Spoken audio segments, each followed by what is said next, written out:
urang ge lamun urang merenung ka muriang urang kurang muriang dibere leuleus di mah bae ku ari matus di mah diajak ku babaturan ka diembung ka ditumbung lantaran boga panyakit leuleus sesek kurang gairah secara zahir mah karunya secara batin mah nu biasa nyana adur-aduran maksiat jadi henteu nu biasa nyana adur-aduran obrot jadi henteu nu biasa teu ibadah ku ari mah jadi imah bae ibadah nu biasa na tilok maca Quran ku ari mah di imah gawe maca Quran bae bahkan tasbihna ge lain hiji aya 10 di dinya dipake mah tilok tuh kan aya rahasia urang teu paham rahasia Allah endek ngabalikeun Allah ka dirina aya nu ku gagah aya nu ku ilmu aya anu ku dunya aya anu ku muriang eta mah urusan Allah mata urang teh kembalilah ka Allah ditingali hikmah-hikmahna masyaallah ya Allah nyaritakeun ka Kangjeng Nabi tentang negara-negara nu ahlina disiksa ku Gusti Allah supaya Kangjeng Nabi teh tenang ngabeberah ka hate Kangjeng Nabi bahwa orang umat baheula teh ku bangkawarah ting ka rasulna ka nabina teu percaya ke Kangjeng Nabi teh boga ukuran horeng aing macan sabaraha dibandingkeun jeung nabi-nabi nu baheula aya tenang kahiji nomor kadua na timbul rempan deui mun umat nu baheula teu percaya ka rasulna ka nabina disiksa ku Gusti Allah atau tenutup kemungkinan di zaman kaula ge di mana-mana umat tenurut ka kaula iman ka kaula tumeureun sarua bakal disiksa inggis Kangjeng masyaallah nu mantek ku Gusti Allah dijelaskeun tilkal qura tuh itu negara-negara allati marzikruha nu geus kaliwat dituturna disebutna tadi mana hiji Kangjeng Nabi nu umatna disiksa dua Kangjeng Nabi Lut siksa negara jeung umat ilu Kangjeng Nabi Hud kaum Ad kaum Samud kaum Lut kaum Syuaib siksa Gusti Allah masya Allah etalah negara-negara anu ku kaula disiksa umatna cek Gusti Allah na kuswalika kukulan wagung kukaulan wagung dicaritakeun ka anjeun ya Muhammad wa Muhammad min ambaiha tina berita-berita ahlina anu bangkawarah teu iman ka nabina masyaallah lamun urang kuari ka Irak baheula di Irak Selatan teh di dinya lah Kangjeng Nabi Nuh dilahirkeun di dinya pula lah Kangjeng Nabi Nuh teh diutus kemudian dakwah Kangjeng Nabi Nuh teh 950 tahun tetep bae umat teh bangkawarah jasa teu percaya datang ka Kangjeng Nabi Nuh ditanyaeun kapal di dinya ayeuna Kangjeng Nabi Nuh nyieun kapal dakwah ka Kangjeng Nabi Nuh kade ieu mah lain sakapal-kapalna yuk nu iman ka kaula narae ka dieu cak masyarakatna sagala jeung kapal di leuweung di lembur kapal mah di laut Nuh beuki edan mah tidinya lah mulai keluar cai Kangjeng Nabi Nuh jeung nu iman naik di mana eta Irak Selatan terus ke Tajikistan terus ke Afghanistan terus ke Turki sababaraha negara eta Maroko terus datang ke Spanyol jadi lain lalagaan tama encan aya sejarahna banjir seperti kitu datang ka kuari encan aya eta hiji datang ka kapal Kangjeng Nabi Nuh teh mendarat da singgahna di Gunung Judi Ararat eta pan lain lalagaan lamun datang ka gunung banjir pohara jasa Pak sabaraha negara eta dicaritakeun ku kaula nu agung cek Gusti Allah bejakeun Muhammad ka umat anjeun mun bangkawara teu percaya ka anjeun teu ngimankeun ka kaula jeung ka anjeun teu nurut moal jauh sarua ya Allah mana deui umat Kangjeng Nabi Hud kaum Ad di mana ieu Yaman deket Hadramaut di dinyalah Kangjeng Nabi Hud dilahirkeun di dinyalah diutus di dinyalah dakwah teu percaya umat dibere angin anu pohara jasa mana deui kaum Samud Kangjeng Nabi Saleh di mana lahir Kangjeng Nabi Saleh di Hijr nu mantak dina Al-Qur'an aya suratul Hijr etalah madain Saleh terus ka Yordan ka dieu dakwah Kangjeng Nabi Saleh alaihissalam dibere mukjizat sapi mana deui Kangjeng Nabi Lut kaumna disiksa di mana eta Yordan laut mati Sodomi ye Yordan ye Palestina di dieu tengah-tengah antara Yordan jeung Palestina Israel di dieu aya ngaranna negara atau kampung Sodom di belah dieuna laut mati etalah di dinya Kangjeng Nabi Lut naik ka dieu dibantingkeun diangkat siksaanana taneuh di kaluhur langit ke dibalikeun ka handap Masya Allah bijakeun Muhammad ka kaum anjeun homoseksual baheula umat Kangjeng Nabi Lut alaihis kaum Kangjeng Nabi Syuaib Kangjeng Nabi Syuaib melanjutkan Kangjeng Nabi Musa alaihissalam setelah Kangjeng Nabi Musa pupus Kangjeng Nabi Syuaib mitoha Kangjeng Nabi Musa alaihissalam dilahirkan di Madian kemudian Kangjeng Nabi Syuaib lahir di Madian kemudian maut di Madian nah Yordan didinya lah disiksa kaum kurang kumaha dicaritakeun ku Gusti Allah nah ialah naqussu alaika min amba'iyya ke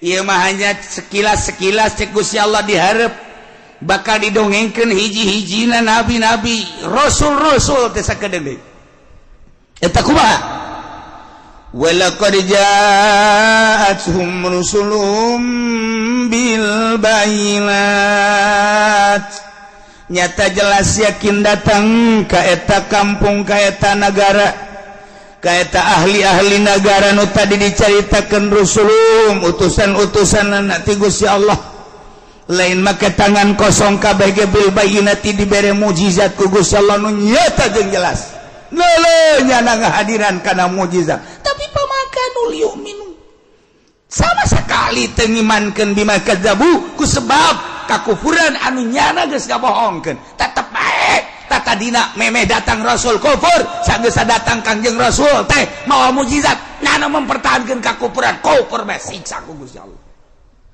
masyaallah bima kadzabu min gob umat Kangjeng Nabi Nuh teh kufur ka Allah diutus Kangjeng Nabi Nuh mawa mukjizat Kangjeng Nabi Nuh teh tapi tetep bae nyana mempertahankeun kakufuran memeh datangna Kangjeng Nabi Nuh siksa Allah karim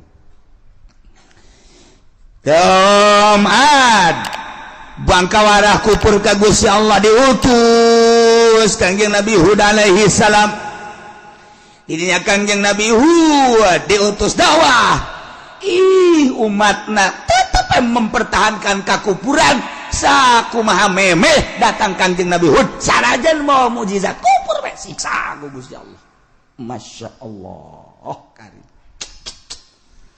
kitu kene Kangjeng Nabi Saleh kaum Samud teh bangkawara teu percaya ka Gusti Allah diutus ku Gusti Allah Kangjeng Nabi Saleh alaihissalam dibere mukjizat sakumaha kahayang masyarakatna tapi tetap bae mempertahankeun kakufuran sakumaha keur memeh ditungkan diturunkeun diutus Kangjeng Nabi Saleh alaihissalam atuh disiksa ku Gusti Allah kabeh karana itu Nah iya urang di zaman Kangjeng Nabi urang Kangjeng Nabi Muhammad sallallahu alaihi wasallam geus sabaraha siksa Allah anu ku urang karandapan kadeuleu tsunami teh gempa teh angin teh poek teh gunung teh eta kunaon ku sebab teu percaya ka Allah atawa ka hukum-hukum Allah ngalecehkeun ka hukum Allah geus biadab manusia teh diciptakeun ku Gusti Allah tapi teu percaya ka Allah dibere hukum ku Gusti Allah tapi nyeun hukum sorangan iya siksaeun anu mantap kurang hati-hati kuari masyaallah rempan das baheula nu mabok teh ngan digrogol doang di lapangan banteng di Jakarta tapi kuari manu mabok di handapeun Tangkalawi hareupeun 5 urang gigireun 5 urang baheula nu zina teh di Jakarta di Bandung kota gede kuari mah di lembur-lembur baheula manu maling teh copet ayeuna di bus kota Gamadi jeung sajabana kuari mah pamalingan di 5 urang baheula mah hayang nonton film teh kapan di gedungna aya gedung film kuari mah ieu layar film di babawa ngaji layar film di babawa kiai nu mawana gede keur ngisi nonton film bae deh iya deh kumaha lakona hese kasadar baru dek jadi wali aya nu ngomong kieu malah mah kiai asana kula mah lamun ka mana teu mawa HP teu betah lantaran asana paremun obat bebo eta kiai pohara jasa masyaallah lain pepegatan jeung makhluk lain pepegatan jeung dunia endahan naon gitu ngaran nyieun jaringan tapi nyana dek ngembangkeun agama ngembangkeun ilmu moal bisa ilmu Allah moal bisa pakai jaringan zahir ilmu Allah mah make jaringan batin ta'alluq qalbu urang ka Gusti Allah deket urang ka Gusti Allah makin kapercaya ku Gusti Allah makin deket makin kapercaya di mana urang dus kadinya ayalah dina ma'rifatullah wa rasuluh Allah geus percayaeun ka urang sebab dek dikukumahakeun ge nyana di bawah lindungan Allah lain make jaringan make organisasi gaji supaya loba wow pakai surat undang terus dihubungan capek ngaji kos gitu emang ulah kira kieu kitu lain ulah ngan kana nyeri hate nyeun undangan 1000 nu datang 100 ge jeung tihang aya 10 berarti 90 capek maning diri urangna bersihan deketkeun ka Gusti Allah pegatkeun urusan dunia pegatkeun urusan makhluk eta mah hate ayo bae ka Gusti Allah makin mencrang herang blus indah teu meunang ngadenge tongtrong ngajung ngorenjag bae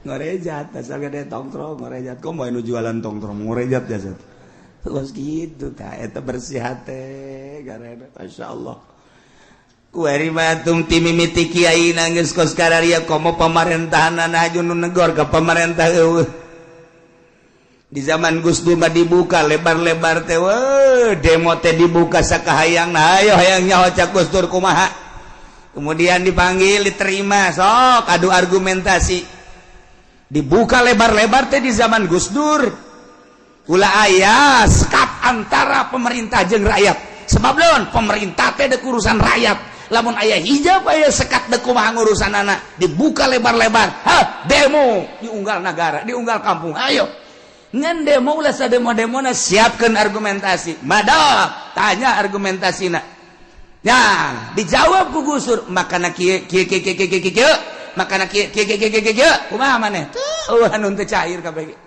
dibuka lebar setelah Gus Dur langsung SBY masih aya keneh 60% demo masih aya keneh diganti ku presiden urang terkurus sedunia masalah emang presiden urang kenyataanna kos gitu masalah eta ge cak nu lintuh ngomong gitu ge kumaha tak ku hari tidak ada demo bahkan hampir undang-undang kembali ke zaman Soeharto.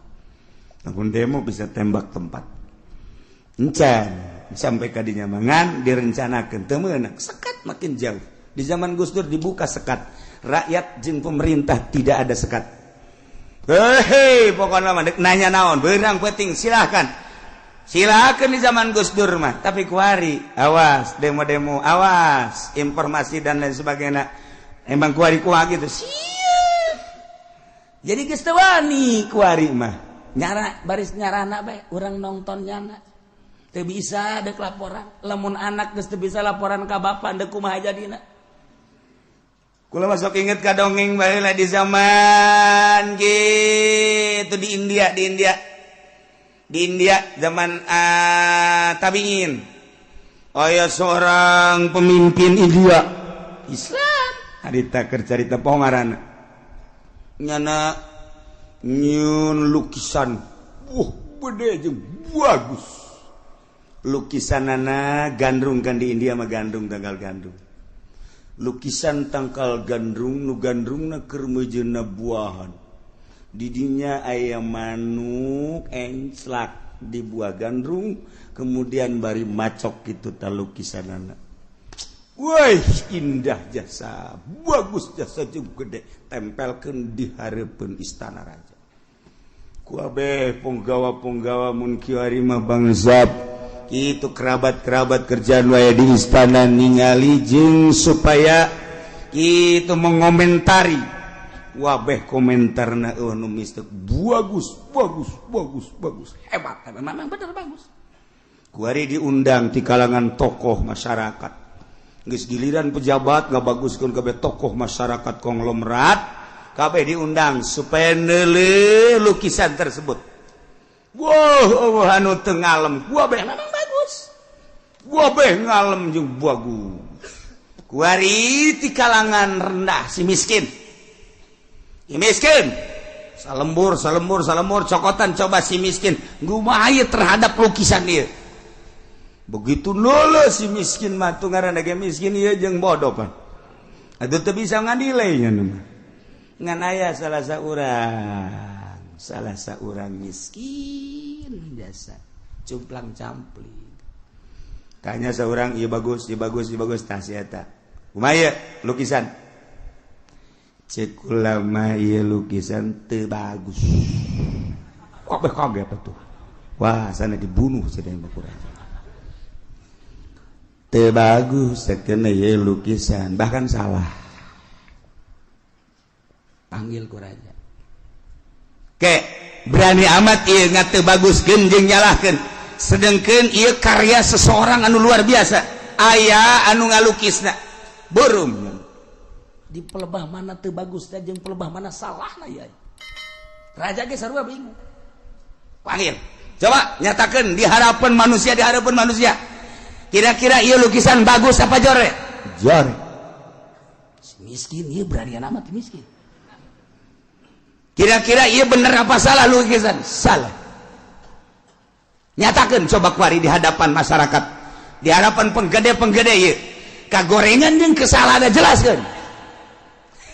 Cek nyana teh kieu ieu tangkal gandrung aju tangkal gandrungna keur buahan tere dipanen berarti mondoyot kemudian aya manuk mah di mana ge di mana enclak teh tilo konfirmasi heula setiap diancelakan ku manuk tangkal pare tangkal gandum jeung tatangkalonan pasti ngeloy jeung manuk mah biasana sok ngadaharan bebas biasa barang dahar sebab ngaranna ge manuk nah ieu dideuleuh ku kula tangkaina teu ngeloy nomor kadua manukna bangun isinan ieu salah ieu ngagambar kos kieu teh wah kabeh bener oge cari sakieu bener oge hiji tangkal adu di singgahan ku manuk kemudian eta tangkal ajeg bae salah atuh nu geus kitu mah nomor kaduana gimana manuk barang dahar kadinya ulah isinan ieu mah gambar manukna teh isinan lantaran anu dilukis teh tukangna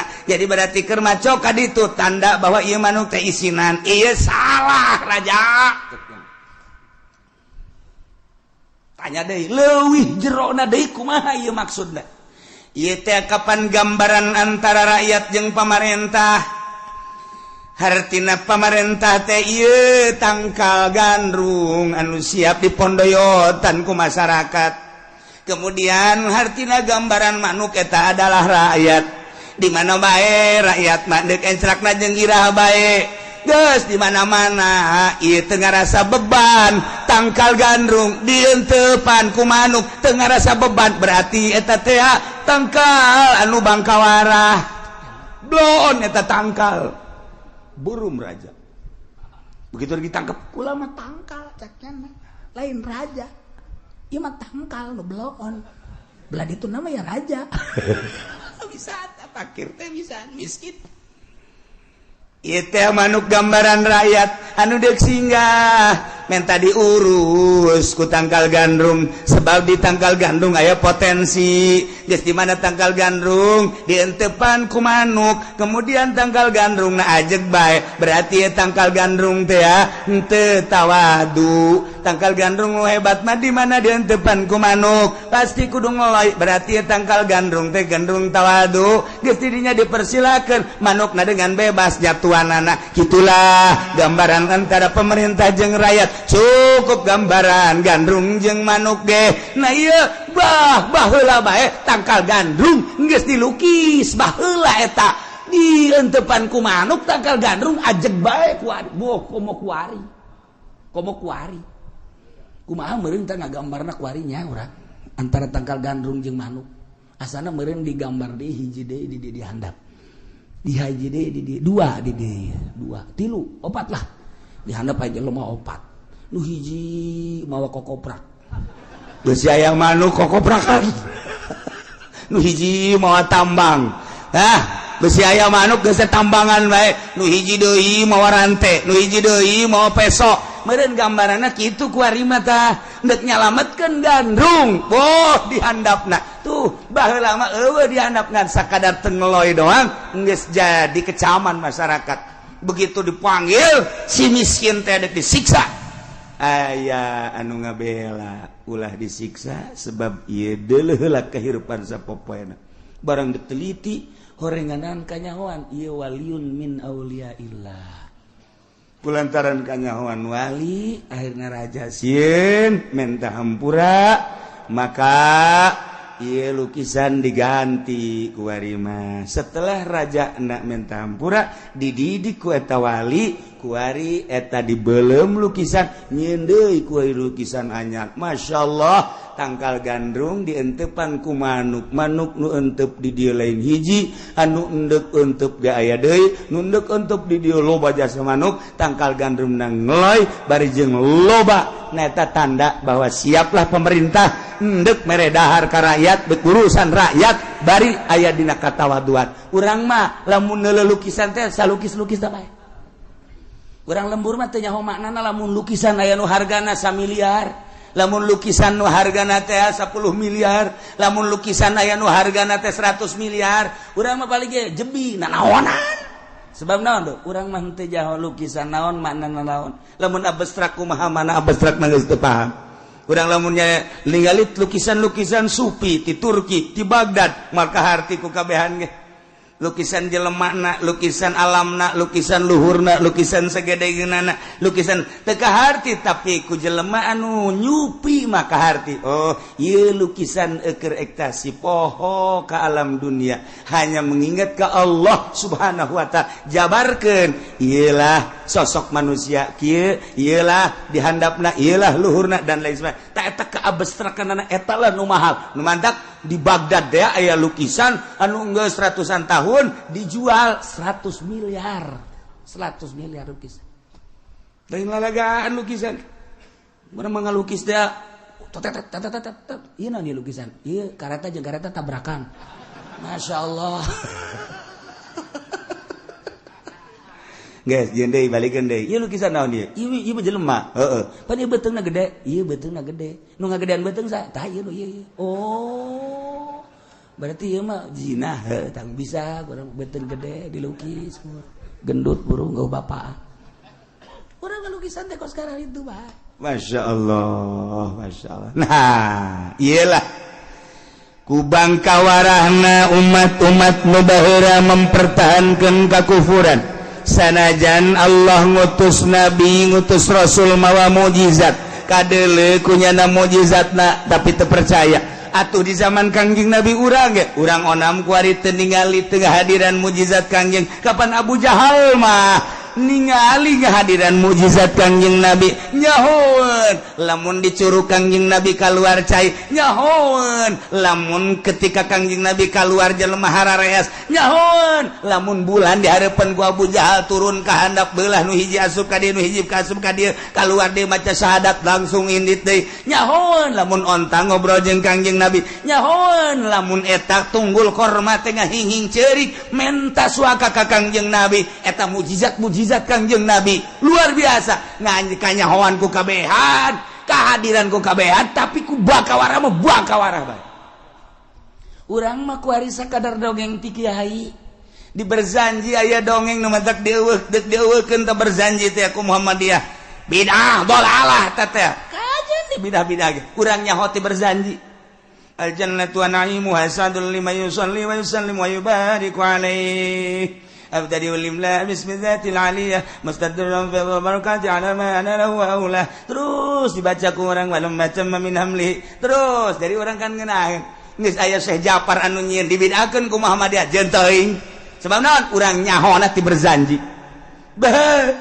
dibaca ku urang berkahna luar biasa baca ku urang muludan berkah mah ulah wakaheula berkat nu jelas mah mun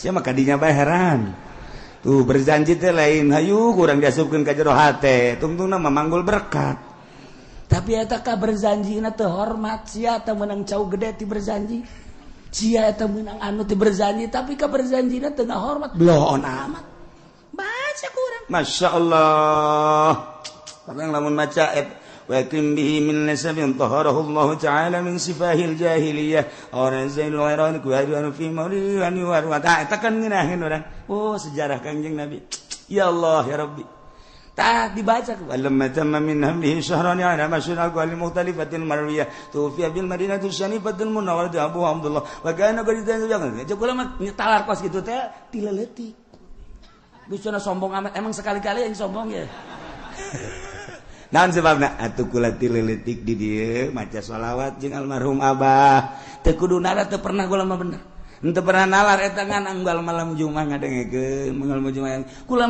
malam Jumat terus-terusan shalawat maca berjanji atuh talar sorangan okos urang ngadengekeun khutbah teh eta di atuh talar khutbah Jumat atuh dipake mah henteu ngan talar tuh teu talar lantak teu pernah nalar ngahajakeun kula mah bener teu pernah ngahajakeun nalar gitu tapi ka talar batur nu salah nyaho kula kula mah nu salah boleh salahkeun kula segala marhaba segala teu pernah nalar ngahajakeun ngan kula lantaran tileutik baca shalawat jeung berjanji jadi inget bae terus masyaallah karim geus barang kabelah dina oh indah amat ieu berjanji masyaallah dibidahkeun Muhammadiyah ku persieun teuing urang nyaho berjanji nyaho naon kitu ngaranna kaayaan Kangjeng Nabi sejarah Kangjeng Nabi ti berjanji nyaho kitu naon mukjizat Kangjeng Nabi teh ti berjanji atuh geus nikmat jasa ya Allah urang maca mukjizat bae balik manggih mukjizat deui teh lain mukjizat sakitu maca doang orang dijemput dianterkeun haju urang dibere berkat eta makna mukjizat pohara ka urang eta kok mah Haji Pudoli mah kabeli mobil eta mukjizat eta pohara jasa masyaallah karim pohara mantak sing ada eta mah kudu disuhun teh mah gua berjanji kudu disuhun mun Haji Pudoli nyuhun berjanji bud kunaon eta disuhun ieu masyaallah mukjizat kabeli mobil ya aduh masyaallah kudu mah diminyak bisikan mukjizat eta dzalika yatba'allahu ala qulubil kafirin sakumaha nu baheula teu iman ka para nabi ka para rasul padahal mah dibere mukjizat neuleuh jeung hadir tapi tetep bangkawala kunaon eta diceplok ku Gusti Allah hatena diceplok dilak dicap kawaran sakumaha umat nu baheula hatena dicap diceplok teu daek iman yatba'ullahu ala qulubil kafirin. Allah ge nyecap, Allah nyepok ka hate-hatena nu kalalapir salilana kuari. Di Amerika lain teu nyahoeun kana dongeng-dongeng Kangjeng Nabi, di Inggris lain teu nyahoeun informasi geus akurat jasa. Kuari mah informasi geus lain, di surat kabar lain, di majalah bae geus di segala rupa geus aya satelit. Ditampung kuari mah di satelit, di awang-awang kuari urang tinggal mukaan bae dek nyaritakeun sejarah ti mimiti Kangjeng Nabi Adam datang ka sejarah Kangjeng Nabi urang wali-wali nu baheula araraya berikut kitab-kitabna urang kuari mun hayang kitabnya hayang kitab hayang kitab Zabur tinggal diklik bae urang hayang kitab Injil tinggal diklik berbagai bahasa lamun baheula Kangjeng Nabi nu bahasana bahasa di Irak Babilonia Suryani eta teh aya kuari mah tinggal dipencet keluar susu salah mencet hayang nyaho Irak nu keluar eta bumbu kuari badeg naon ti mimitin eta baheula nama Kangjeng Nabi nu teh bahasana Suryani di Babilonia. Kemudian kabelah dia aya nu nyararaba umat-umat Kangjeng Nabi Nuh teh ka dieu ka Israel ka dieu ka Yordan kebelah dituna terus ka Tajikistan terus ka Maroko campur jeung jelema-jelema urang dinya berbeda bahasana bahasa Suryanina leungit kos urang bae kuari urang di dieu bahasana Sundanya mbak ka Jakarta urang berubah bahasa jadi bahasa Betawi kemana aja lu lagi ngapain aja ane-ente Jakarta kan gua itu. Aya jeung Jakarta teh sok sararombong mun balik di Jakarta harus sombong. Orang Sulawesi balik ke Jakarta aju ka ditu ka imahna ka lemburna aju sok sombong. Ya antara mana aya? Waduh, sombong biasa. Kan dikurangan-kurangan orang Jakarta mah lamun sudah jadi udah. Gitu kan? Dikurangan-kurangan coba ge orang Jakarta mah gitu. Kulantaran sombong jasa ieu urang Sulawesi balik di Jakarta sombong jasa. Urang ditu ge hayang nurutan urang Jakarta. Ngomongnya dikurangan sarua. Aru atang ari akata udah ompong. Siapa orang Sulawesi? Nurutan ya lah. Ya Allah, ya Rabbi. Nah, ieu. Kadzalika yatba'ullahu ala qulubil kafirin. Diurang ulah nyaritakeun di Eropa, ulah nyaritakeun di Amerika, ulah nyaritakeun di Australia, Asia kuari. Di Asia lah ge Asia Tenggara ka dieu ka urang. Pasifik nah. Ieu ambalaya kafir jalain teh nyaho nyana informasi. Kafir di urang teh palalinter. Janyahoeun di Indonesia mah ulang mulut samulud-muludan komo di Jakarta mah nu mantak Ahok marah ge. Ulah nyaritakeun Muhammad cakna. Marahnya na mulu dan rajaban orang mah dimarahan dia terus wae sebab eta mah dipake ka cinta ku urang dibidah-bidah terus wae diharam-haram kajeun nah eta meluapkan rasa cinta urang ka Kangjeng Nabi urang Kangjeng Nabi Muhammad sallallahu alaihi wasallam makin dibidahkeun makin gede-gede begitu aya Muhammad dia ngabidahkeun di dinya aya jawara tukang ngaduk kotok mabok dinyana aya ngaduk kotok aya judi aya begitu ngadenge dibidahkeun saha nu ngabidahkeunana tandingna aing budak muludan kotok aing peujit ku sia hebat jawara kan beres nya mujid kotok wah muludan amprekan lantaran jawara nu ngayakeun wah luar biasa beres muludan beli kotok deui enggak saya mah muludan doang cekna ngaduk kotok deh kotrek Eta bagus itu jawara di urang. Nu sakitu ge geus alhamdulillah teu meunang kasuat-suat di urang. Nah, ieu kunaon ieu? Kristen nu aya di urang teu iman ka Kangjeng Nabi. Yahudi nu aya di urang teu iman. Budak Konghucu dan lain sebagai kafir-kafir teu iman. Oh, yatba'ullahu ala qulubil kafirin. Diceplok ku Gusti Allah.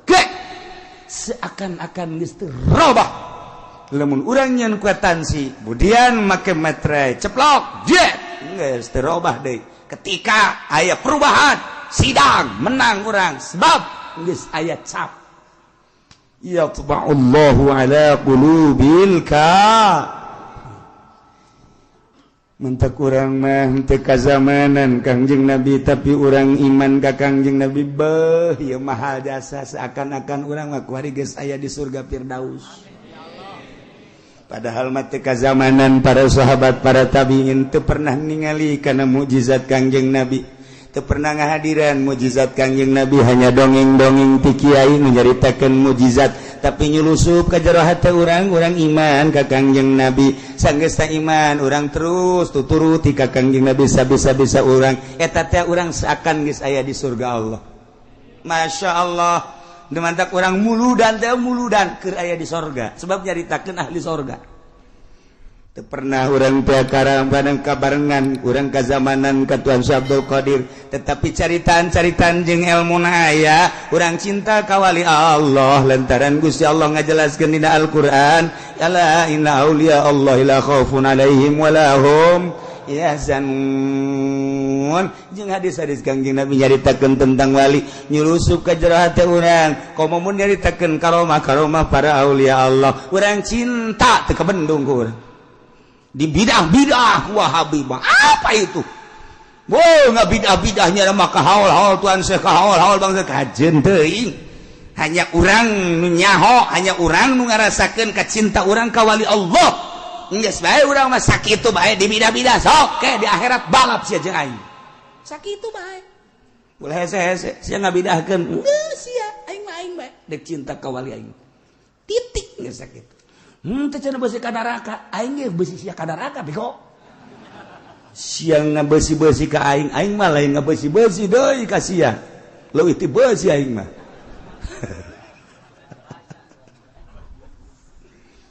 Wa ma wajadna li aktsarihim min ahad. Wa ma wajadna temanggihan kulan wagung kana lolobana manusia min ahdin tina nyumponan perjanjian. Urang teh baheula di alam arwah teh ditanya ku Gusti Allah, "Hei arwah, nun Gusti. Alastu bi rabbikum?" Lain tak kaula pangeran jen. Qalu bala syahid. Sumuhun Gusti. Abdi teh percaya bahwa Gusti teh pangeran abdi nyaksian. Hei, rek nurut teh ka kaula. Sanes nurut deui atuh Gusti ja Gusti teh nu nyiptakeun abdi. Moal maksiat. Baja abdi kudu maksiat. Nyaan mana diparentahna teh bakal nurut? Beuh Gusti, buktikeun ku Gusti. Di mana abdi engke ke alam dunia kebalik deui ka Gusti deleukeun abdi mah moal maksiat saeutik-eutik acan. Hege tuh. Tah eta janji urang baheula di alam arwah. Terus dikaluar-luarkeun ku ari. Tek Ahok teu iman. Si siang-siang melingseng teh. Cinglu teu iman. Insyaallah stegwan teu iman. Loba jasa. Si enci teh aribat. Eta kabeh kata aribat. Nah ieu lah. Wa ma wajadna li aktsarihim min ahad. Teu manggihan kaulan wagung kana lolobana manusia nyumponan perjanjian. Yauma akhdil misak dina poean jarang jibaheula dengan ucapan qalu bala syahidna. Abdi teh nyaksian percaya bahwa Gusti teh pangeran abdi teh bade ngalaksanakeun sakumaha tugas-tugas ti pangeran. Mangga Gusti, tapi geuning bukti nama henteu wa ma wajadna li aktsarihim min ahdi.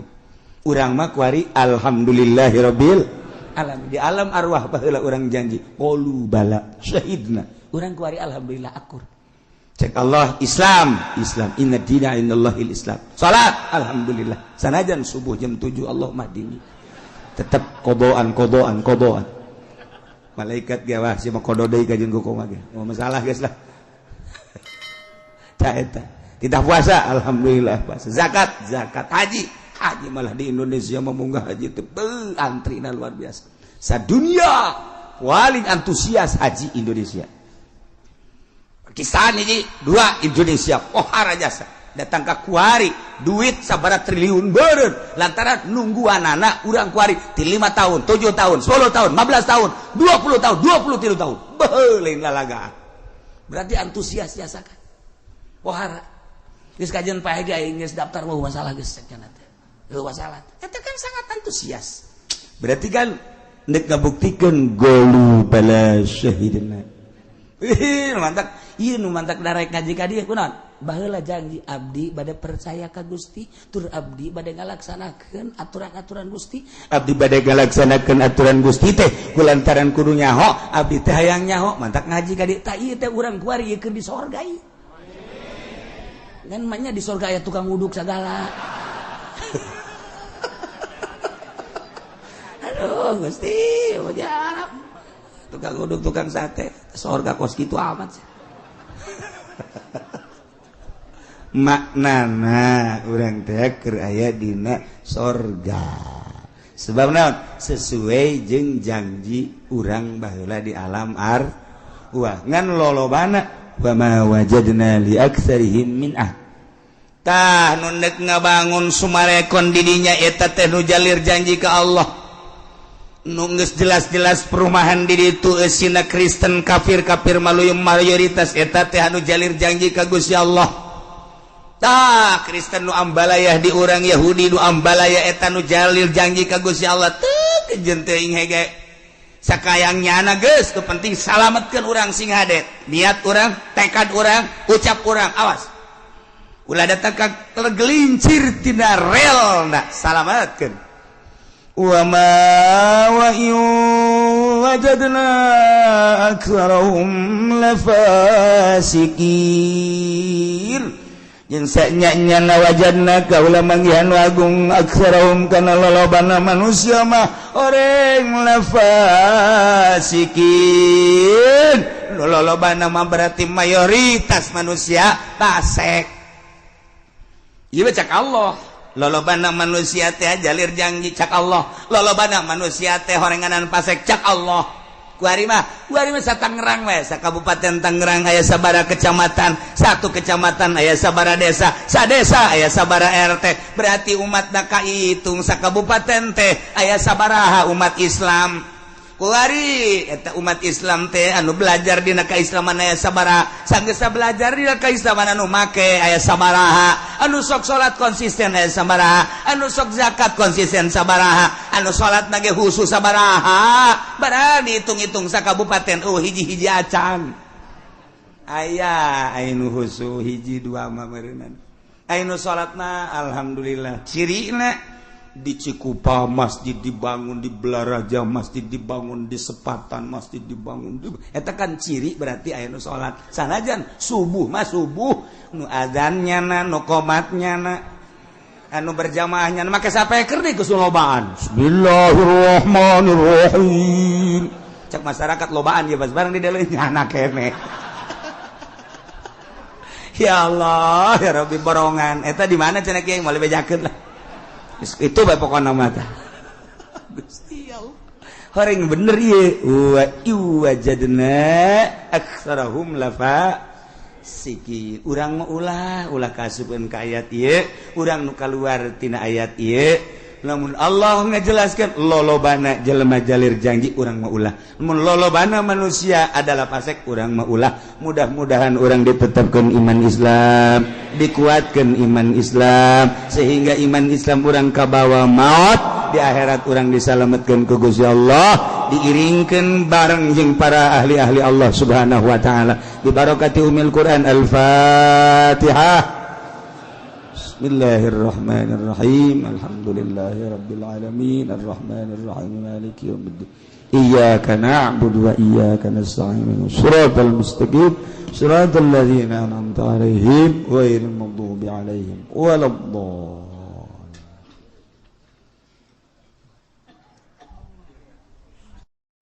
kalawan sebab kangjing Nabi Zakaria alaihi salatu wassalam lama kutila samangsa dan batanya Zakaria dan bunuh apa sabauna alpan 70.000 wa kutilalan dan bunuh bisababil Husain kalawan sebab Sayyidina Husain sabamiati alfin apa 700.000 agama gola atawa kaya oleh ngucap iya raw inta ustutu gia gaul waral hafid lalu isgariwayatkan sapaki hafid Abu Nuaim kunik Abu Nuaim annal fasaqata satuhuna pirang-pirang kang basak lamma qatalu iku samangsa mata ini ya fasaqah Ali al-Akbar ing Ali al-Akbar wa ladal Husain tegasana kesina Husain talabu Zainal Abidin maka nyuprina ya fasaqah ing ki Zainal Abidin alladhi huwa 'ala al-asghar kang utaya Zainal Abidin iku tetep ingat kang cilik liaqatluhu depan entang ngabunuh ya fasaqahu ing Zainal Abidin fawajaduhum maridan maka nemulah ya fasaqahu ing Zainal Abidin ingkang gering fatarakuhu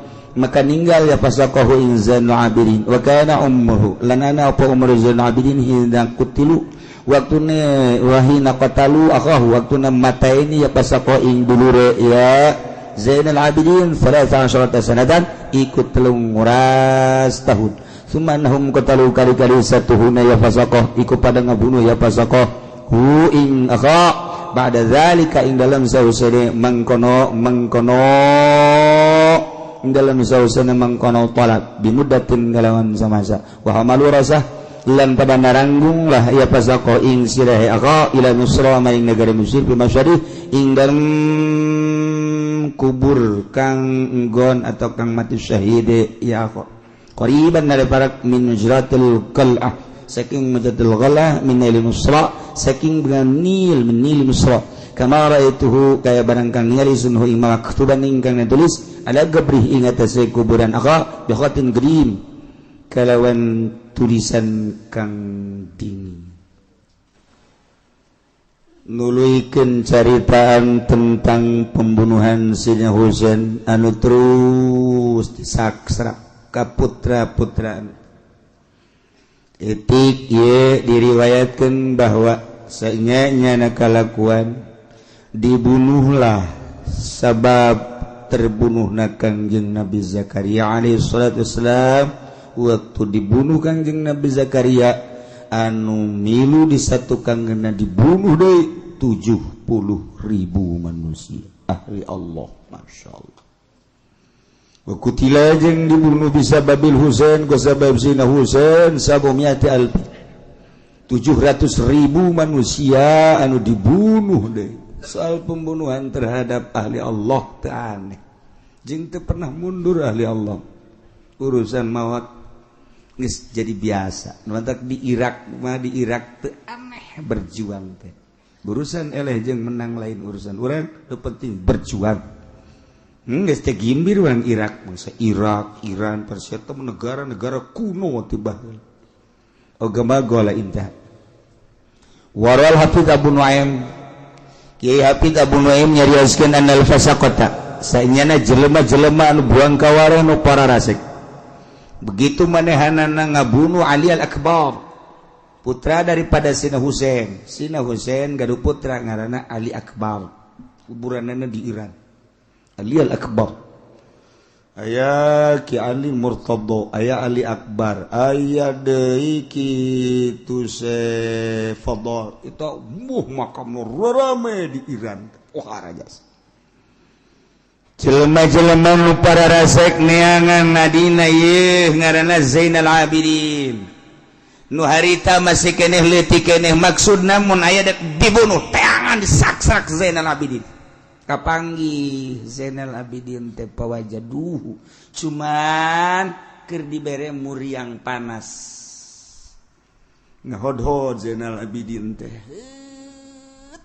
kulantaran muriang pataraku diantep ditinggalkeun harita umurna waktu jelema buang kawarah ngabunuh dulurna yani Alal Akbar Zainal Abidin mah umurna kakarak 13 tahun diantep anu mantak ieu thariqah teh Kangjeng Nabi ti Kangjeng Nabi ka Sinali ti sana ka Sayyidina Husain ti Sayyidina Husain ka Zainal Abidin kadinya jalurna kadinya thariqah nu moana basa dunya kitu bae malaikat Jibril Gusti Allah malaikat Jibril Kangjeng Nabi ka Sayyidina Ali lamun anu kitu ka Sayyidina Abu Bakar aya Sayyidina Ali mayoritas Sayyidina Ali Sayyidina Husain Imam Zainul Abidin eta Imam Zainul eta tah masyaallah nu jana salamet sebab harita waktu kerduk diberunu dibeakeun kabeh zuriat Kangjeng dibeakeun manehanana muriang berarti muriang teh aya manfaat muriang aya mangpaatna ongkos du kamari ieu teh kapal saurang teh keluar kapan pasporna nyana mah teu bisa. Nah begitu nyana teu bisa kan marah nyana, wah kenapa saya marah sedangkan bisnis begitu teh kaparagak alhamdulillah. Berarti kan eta paspor teh keluar teh alhamdulillah. Sarua jeung nu ojol teh nu ojol sarua bae. Aturan mah nyana kulantaran nyana mah atuh di ojol baik bae tuh maneh mah tuh kursi di ojol nyana mah teu berangkat. Berangkat. Terjadilah kecelakaan. Nyana alhamdulillah hadena ojol. Tuh kan gitu. Dimantah kurang ge ulah sok bingung eta geus aya rahasia Allah. Lamun urang boga kabogoh anu geus janji sehidup semati, kemudian kabogoh urang dibawa batur, deleukeun aya hikmahna ge di satukangeuna. Ulah sok marah. Naon hikmahna? Horenganan stres. Tah lain hikmah mamala. Aya hikmah, dokter cerita doang. Aduh, sia kunaon ngajang jauing amat. Bogoh dibawa batur. Sia elehan amat. Nah, kunaon atuh teh disusul? Nislah wa bil qadari khairihi wa syarrihi minallahi ta'ala. Geus teu daya teu upaya bae lumpat na kadinya. Bagus teh geus. Saya mah kumaha Allah bae lang geus takdir Allah. Pasti aya rahasiaan di satu kangenan. Lalaki kos teu boga peler bae. Nah, geus kajeun dah peler mah aya ieu. Ngajeun teu ka mamana ku aing sok dicekelan we ge peler. Geus sian teu marah, geus moal mah geus aturan ti Lauhil Mahfuz na berarti geus. Luhur ya budak ge luhur. Luhur ya budak ge luhur. Jadi ledek naon ge terus bae sabulan 2 bulan 1 tahun bener aya ceng ceng bangunna ieu jangan boga pamajikan encan ieu milu ka ditu ka mana ka imah adi teh aya naon teh ieu bae ka ditu aya ditu daek aceng tadi dia sagawe-gawe bae aceng oh teu teu naon do gawe-gawe bebersih juku taman beres sebulan 2 bulan 3 bulan aya anak nangicepan. Nah mungkin inilah rahasia Allah.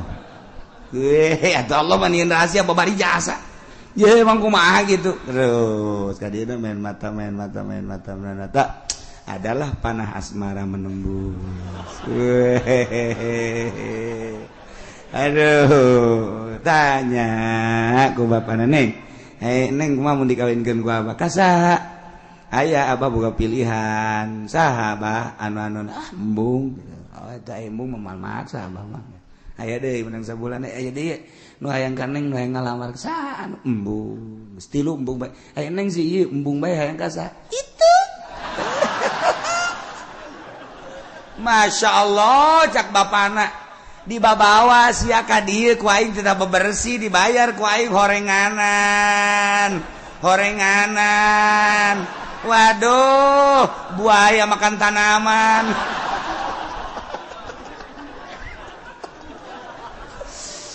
tapi beureun geus rahasia Allah geus lah apa mah geus ridho bae nu penting bahagia bae atuh ya rumah tangga geus masalah geus ngapa nu penting bahagialah di dunia ieu jamal kebal sia kadeurna ku aing salatna bagus baca Qur'anna bagus lah tuh di dunia ieu di abah ge jamal beak geus lah pokona mah tah kawinkeun tuh itu rahasia Allah tuh inditna dibawa ka bogoh nu itu tunggu aya rahasia di balik udang. Masya Allah karim pokona mah geus nuhun urang budak rahasia Allah asal urang sadar aya urang ngangen kurang sadar doang urang ulah mun aya musibah nah sodmatil ula tanu dideuleu ku Gusti Allah sodmatil ula teh begitu musibah datang eta nu dideuleu ku Allah urang dibari panyakit sodmatil ulana sabar ti Allah eta saran mah masalah ngan ti Allah sadar urang teh ta eta teh sodmatil ula Allah bakal naikeun derajat. Urang lempang ya, begitu orang lempang ditajong, boblok ka batu teh neuleung meureunana. Cak batu emang aing irahan neuleuna. Jadi mati balik teh neuleung. Sia kunaon nyarekanan aing cak batu. Eta sodmatil ula urang ngarasul teh bagus. Tapi lamun urang ditajong, masyaallah, alhamdulillah Allah najongkeun nan jempol ieu ka batu poe ieu. Geus Allah naikeun pangkat. Ieu eta sodmatil ula, muriang urang ieu. bos kok anu geus rumah sakit anu geus rumah sakit makan geus ka Singapura geus bebeakan kakarak sabar kieu nah aja emang teu berobat lah geus sabar bae lah nya geus kumaha Allah bae pan ieu kakarak kadenya ku Allah deuk naon deh atuh geus beak sagala ta eta mah teu direken sama Gos gitu mah teu direken ka Allah. Jadi sunnatul ula nu direkenna teh pertama kejadian. Masyaallah. Talamun urang boga kabogo, segak ku batur dikawit. Alhamdulillah. Bisa nyebut alhamdulillah. Iya tuh geus nang Allah. Geus nang Allah, geus kumaha. Pasti aing kajian ku kumaha digantian ge ku Allah. Ya, aing geus yakin biasa. Bener menang satahun teh ya. Aya.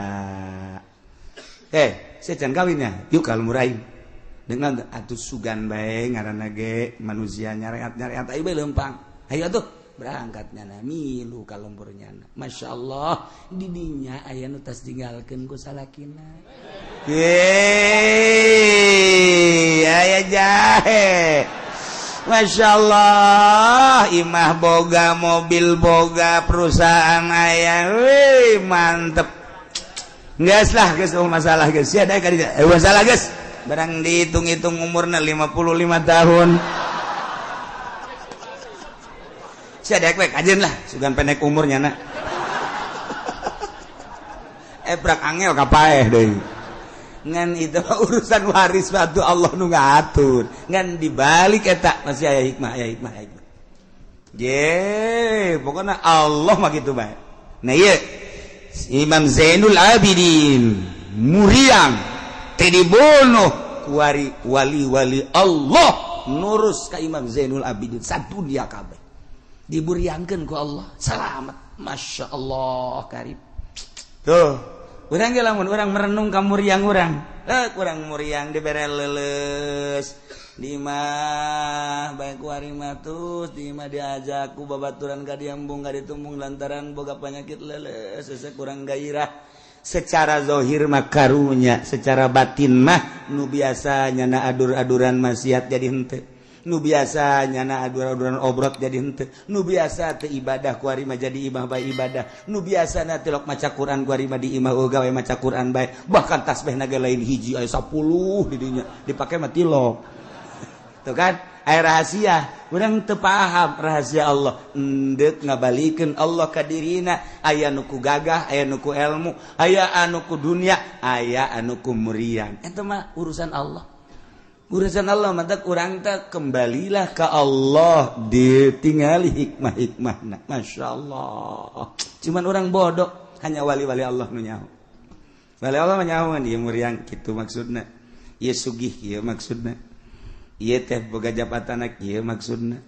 Artina maksudnya aya anu cilaka, aya anu bahagia, geus nyahoan wali mah nyaho.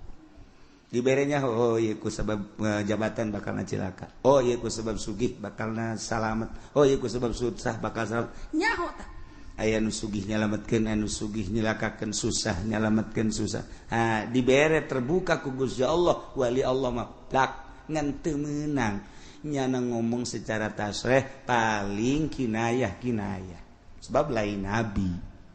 Nah leutik keneh ngan alladzi huwa 'alal asghar maksudna nek dibunuh tapi kulantaran muriang henteu maka harita umurna 13 tahun summa innahum qadaluh dulurna Ali Al-Akbar dibunuh. Nah, sanggeusna dibunuh, sirahna dipotongkeun sirah. Ceger. Biadabna urang luar negeri. Ulah aya cak nya turunan Kangjeng Rasul. Supaya putus. Disikat habis. Eta sirahna dibawa ka Mesir, ibashadihi gabiban min majratil gal'ah.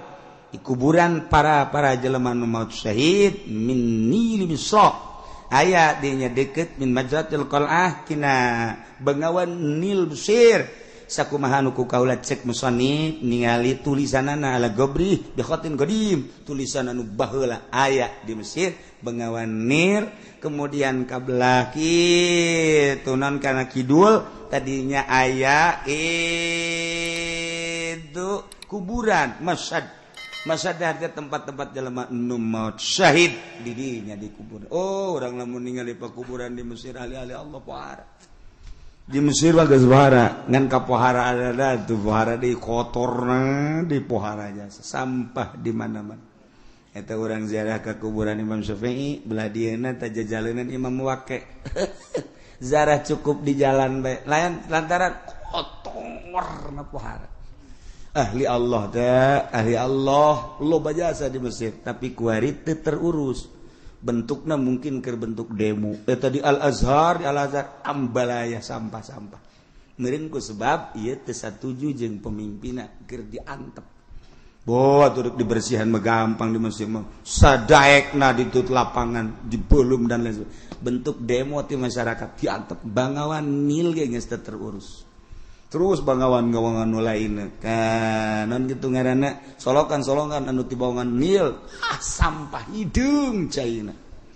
Kos kitulah ala kadar cerita Mesir jeung ieu sirahna dikubur kitu di Masyhad eta min Nil Misra kamar tu ayat tulisan dekatin qadim wa indahu rasul Sayyid Zaid wallahu a'lam bissawab.